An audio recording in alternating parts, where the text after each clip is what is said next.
Welcome to the Rainbow Gateway Oracle, Taurus. Welcome to your reading. So, I've been typically doing Virgo readings on this channel for a while, simply because I am a Virgo and I just wanted to start with one sign. But this is the day we're going to be implementing all 12 zodiac signs from here on out. So, Page of Wands is coming out. Thank you for coming. And what's going on in your life? What's going on with you? And what brings you to tarot? What do you love about tarot? Feel free to leave us a comment about what you love about tarot and why you come here. Check out the description box. There are readings for sale. If you email me with the Linktree link, you can get $100 off the reading, and then we can get down to it in the email and look into your inquiry. So let's see what comes out here in the cards. I'm getting that someone wants to know about what their person is doing when they're not together. And what I'm seeing here is that they're busy working. They're also playing a lot of video games. They have a drinking habit, but it's not, pathological, but to where it would be terribly negative. But, they spend time doing a little bit of that. They're not seeing anyone that I'm getting here for whoever is resonating with this reading. It's Taurus, it's general. You have to see if it fits for you. The private readings is where it's going to get more tailored to you. And just try not to make things fit if they don't fit. Part of the reading might fit for you. The whole thing might fit for you. Just take what resonates and leave the rest behind, as they say on all the other tarot channels. But if you're new to tarot, this is where you learn. So the drinking habit isn't really problematic. It's just what he's doing. He's not necessarily out looking for anyone. And, he, she, just fill in your own gender. I just say he for king and she for queen because it's feminine and masculine. Fill in your own gender. We're not, having any issues with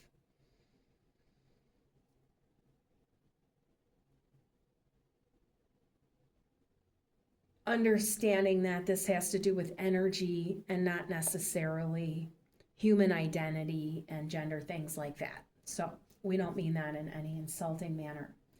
And are friends with the LGBT community. Now, just to say, this is what they're doing, okay?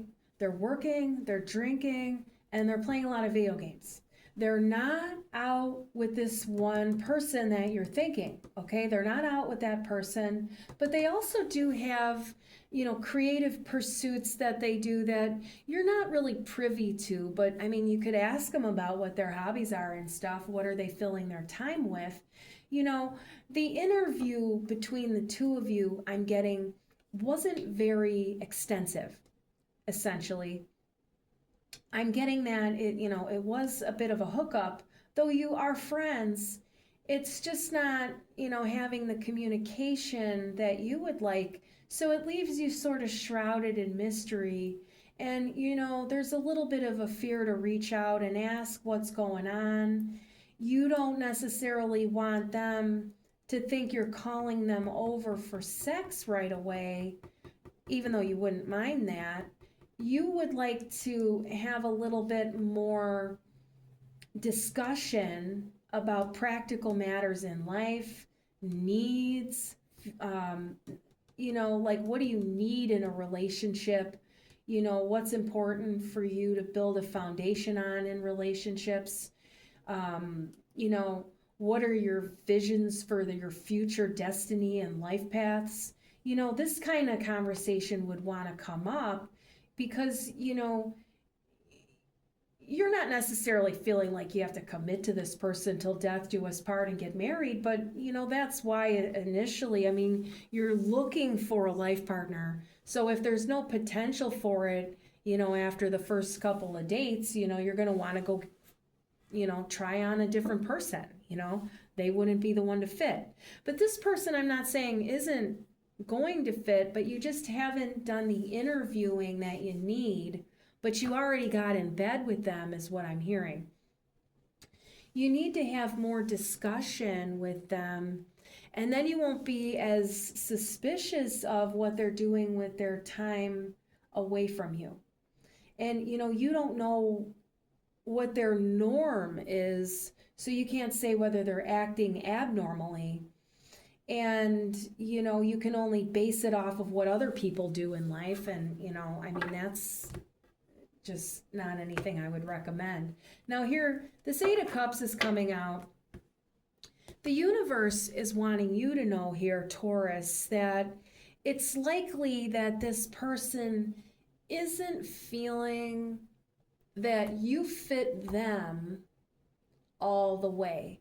But they haven't really decided whether to call it quits or not. But I would recommend just practicing with this person that you have in front of you, asking these kinds of questions.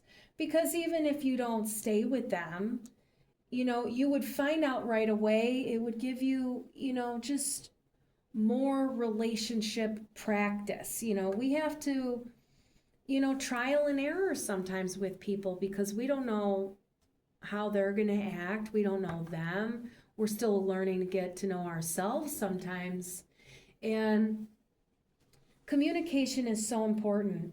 And if you have a partner that can't meet your needs, or if you have a partner that hates the ocean, but you hope to move to the ocean someday, even in your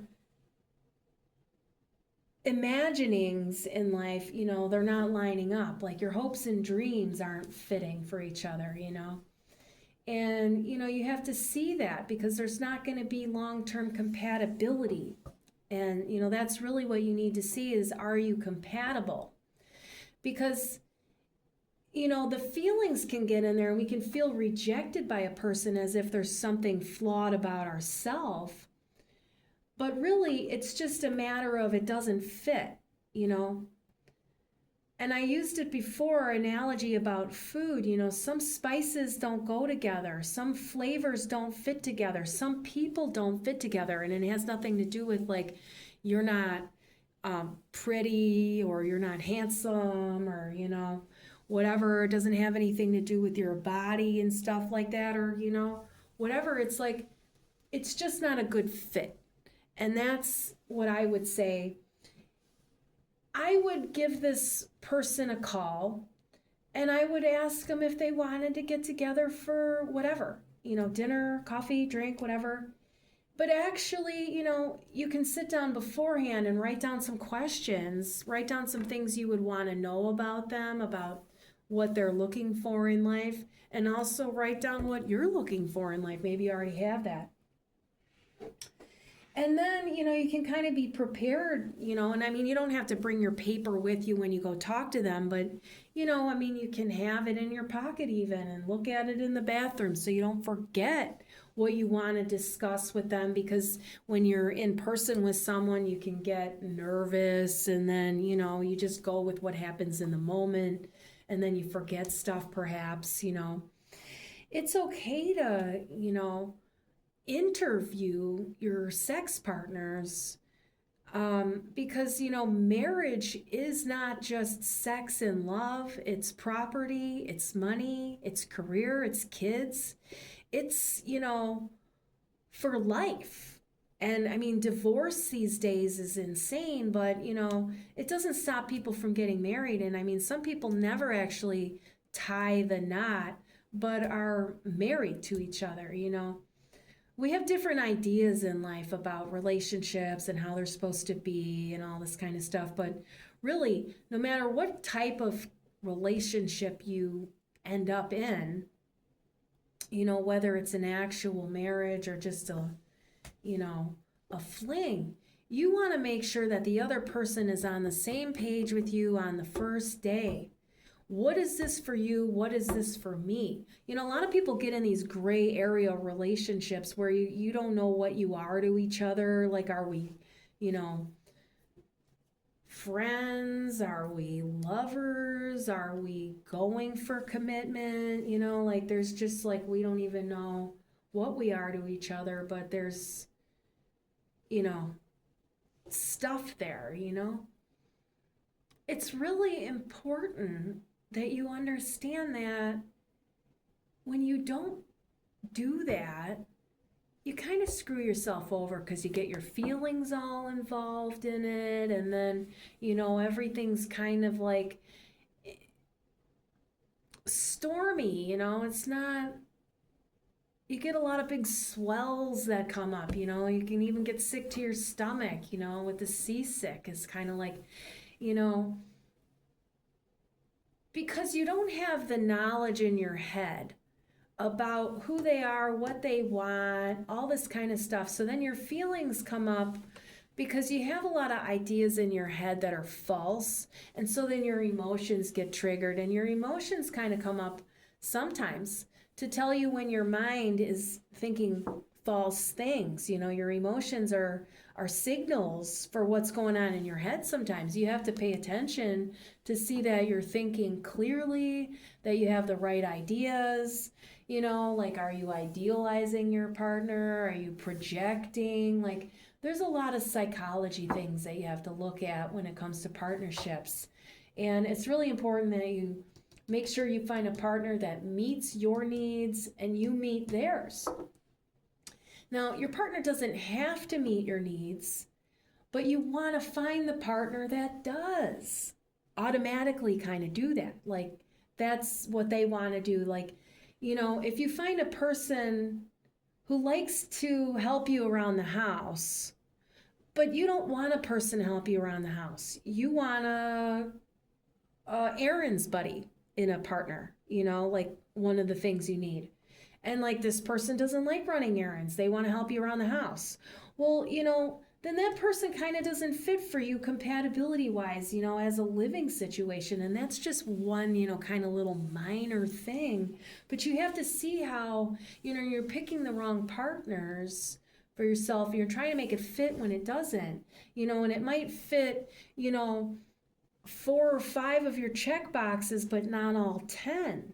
And, you know, when this is a life partner, and you don't have to be terribly picky, but you can have standards, and you can also see, well, that's not going to fit, that's not going to fit, that's not going to fit, you know. You want to take a trip to Africa and go on safari, it's a bit dangerous depending where you go. But, you know, this person would never leave, you know, Oklahoma City or wherever. You know, they'll stay there for the rest of their life and never travel anywhere. Don't pick the partner that's going to be a Debbie Downer to your life. Walk away.